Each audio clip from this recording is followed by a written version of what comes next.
Bueno, soy Elena García, tengo 26 años, soy investigadora predoctoral en la Universidad de Zaragoza y además también soy miembro de la asociación Rebelión Feminista.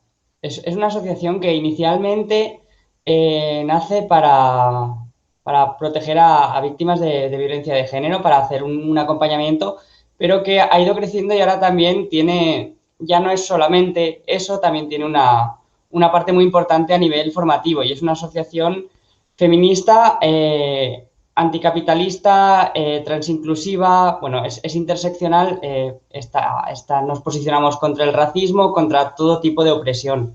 La organización en general es bastante horizontal, ¿no? Y al ser una organización feminista transinclusiva, sí que siempre se ha intentado que haya mujeres trans que puedan contar desde la experiencia y analizar la realidad que vivimos las personas trans desde la propia experiencia, desde esa perspectiva un poco más personal, más de entenderlo, que al final el vivir la experiencia te hace entenderlo desde otra perspectiva.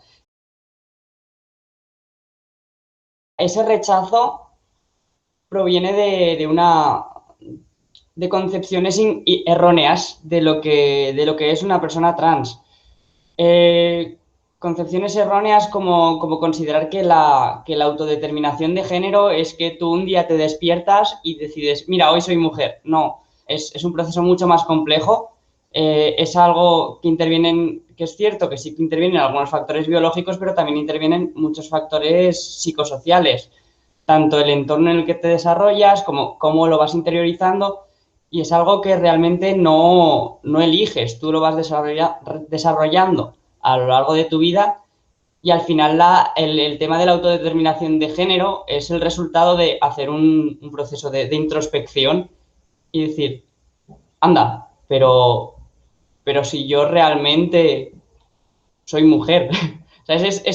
Es autodeterminación en el sentido legal de que tú lo dices, pero no es una autodeterminación de que tú te levantas y lo eliges. Además de que, bueno, ir al registro civil todas las mañanas para ir cambiando el sexo registral, pues no es lo más agradable. Realmente la mayor parte de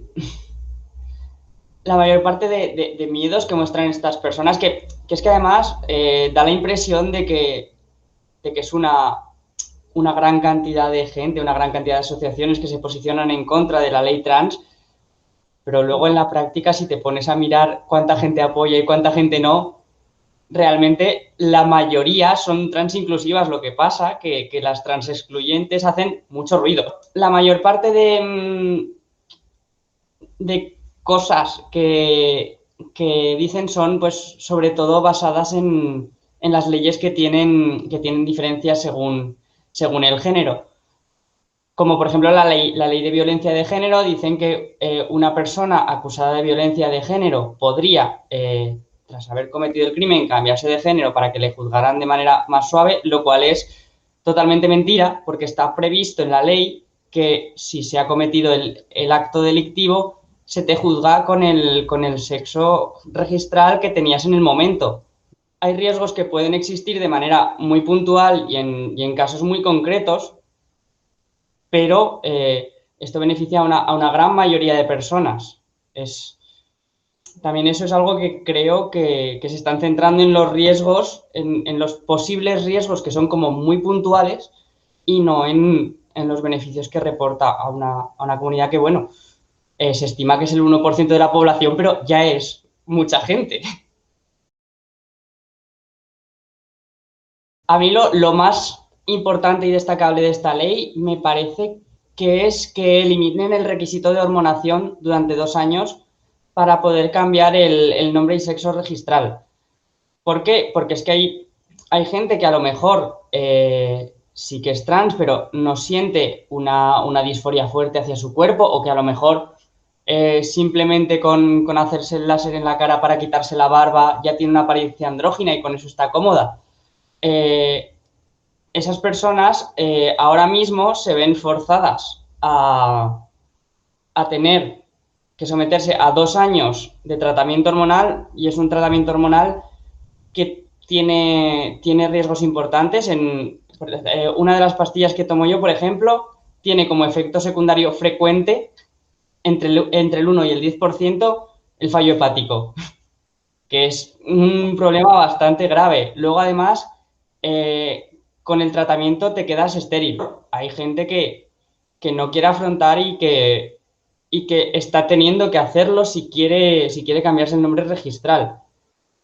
Bueno, ahora mismo sí que hay una disposición para poder cambiar el nombre, pero no se puede cambiar el sexo, entonces ahora mismo puedes tener un nombre, un nombre femenino y que luego en la parte de sexo del DNI aparezca masculino.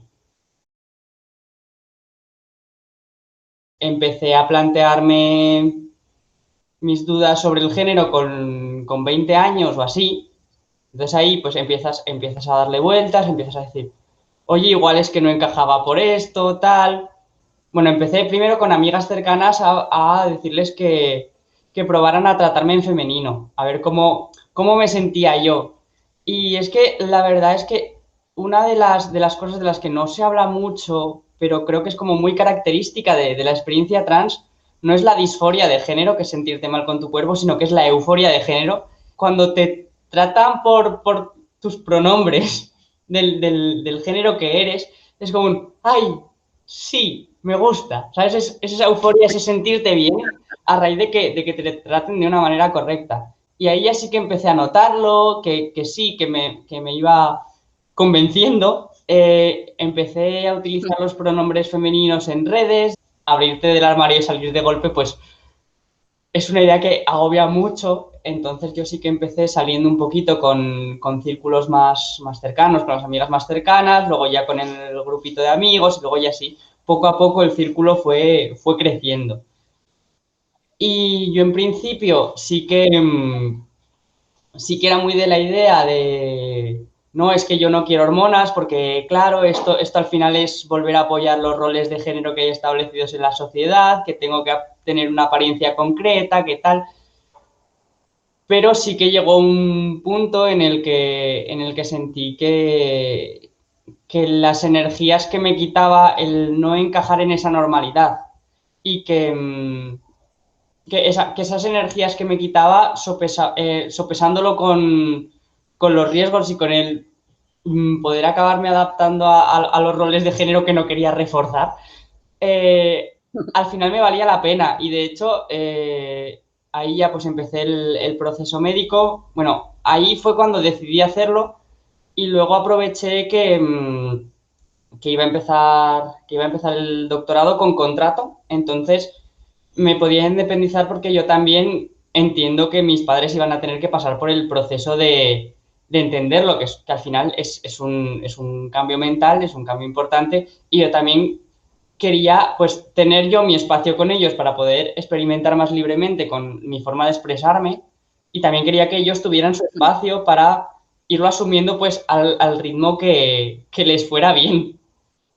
Y la verdad es que fue algo muy, muy positivo. Yo esperaba encontrarme mejor, pero no esperaba encontrarme tanto mejor, porque de repente me aparecieron energías y ganas de hacer cosas y tal de la nada, y es como, no sabía, no sabía la cantidad de energía que me estaba quitando en ese momento el tratar de aceptar a la fuerza a mi cuerpo. Y eso que yo soy de la opinión que cuanto menos tengas que intervenir a tu cuerpo para sentirte bien con él, mejor.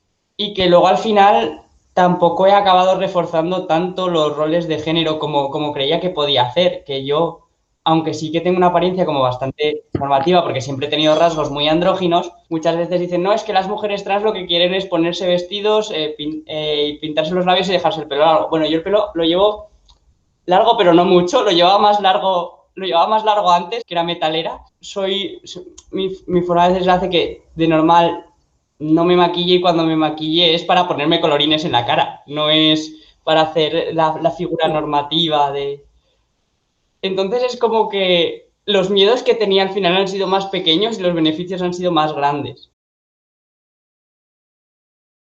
Yo sí que notaba que mi jefe es una persona a la que le da bastante igual esto y no me equivocaba. El trato fue bastante similar porque al final es que mi personalidad era la misma y luego como además estaba más cómoda, pues me solté más a la hora de ya estar fuera del armario. Luego también mis compañeros enseguida, enseguida se adaptaron, enseguida empezaron a utilizar mi nombre. Al sentirme aceptada y ser yo misma, también ha aumentado mi productividad por el mero hecho de no estar preocupada ay, tengo que hacer esto, tengo que hacer esto otro. No, ahora ya soy yo, pues, voy un poco más a mi bola en ese sentido y ya pues me centro en lo que tengo que hacer.